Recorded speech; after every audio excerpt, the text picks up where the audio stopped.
এবার চলে আসি আমরা পঞ্চম অধ্যায়। পঞ্চম অধ্যায়ের নাম হচ্ছে অর্থনৈতিক রসায়ন, এবং এখান থেকে একটা সিকিউ আসতে পারে। তাহলে অর্থনৈতিক রসায়ন যে পড়বা, এখান থেকে আসে হচ্ছে 1 নম্বরে অ্যামোনিয়া উৎপাদন। তুমি কিভাবে অ্যামোনিয়া তৈরি করবা এটা এখান থেকে পড়বা।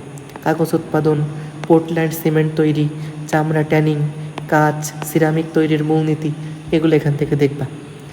এরপরে আসতে হলো ইটিপি। এগুলো হচ্ছে মেইনলি বর্জ্য ব্যবস্থাপনার অংশ।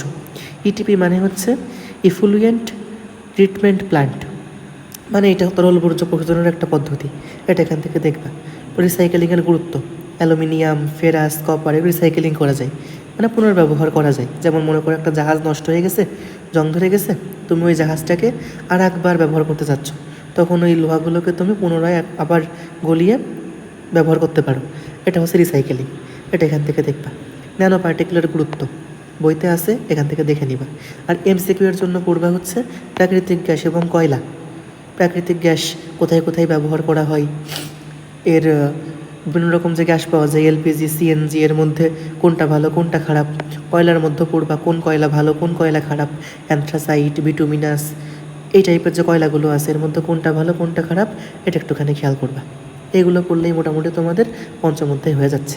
আমি আবার একটুখানি বলি পঞ্চম অধ্যায়েরগুলা: অ্যামোনিয়া উৎপাদন, কাগজ উৎপাদন, পোর্টল্যান্ড সিমেন্ট তৈরি, চামড়া ট্যানিং, কাঁচ সিরামিক তৈরির মূলনীতি, ইটিপি, রিসাইকেলিংয়ের গুরুত্ব, ন্যানো পার্টিকুলার গুরুত্ব, প্রাকৃতিক গ্যাস ও কয়লা ফর এমসিকিউ।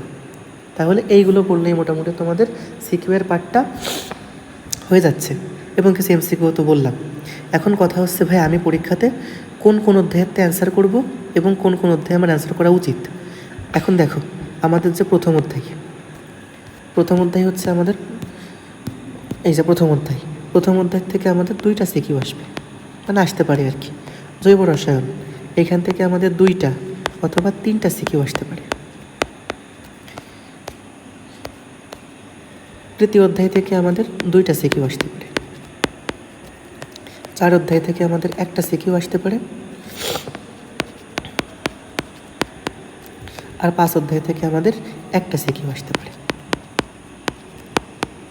তাহলে এখান থেকে বললাম 1 থেকে 2টা, 2 থেকে 2 বা 3টা, মানে 4 থেকে 5টা হয়ে গেল। 3 থেকে 2টা, মানে 6 থেকে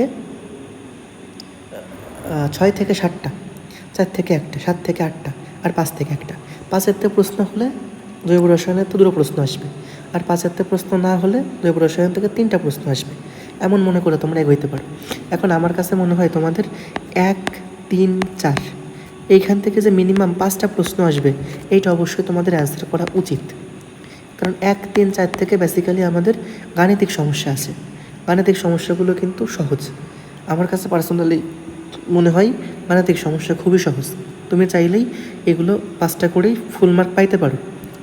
এরপরে মনে করো কেউ চাইলে জৈব রসায়নেরতে 1টা হাতে রাখতে পারো।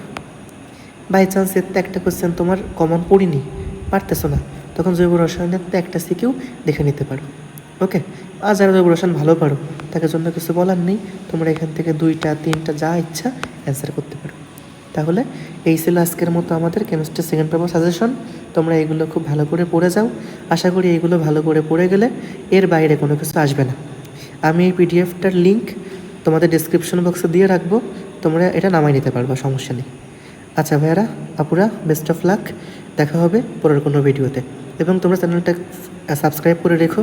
তোমাদের এই পরীক্ষা এবং পরীক্ষার পর অ্যাডমিশনের জন্য এখানে বেশ কিছু ভিডিও আসবে ইনশাআল্লাহ। Bye bye.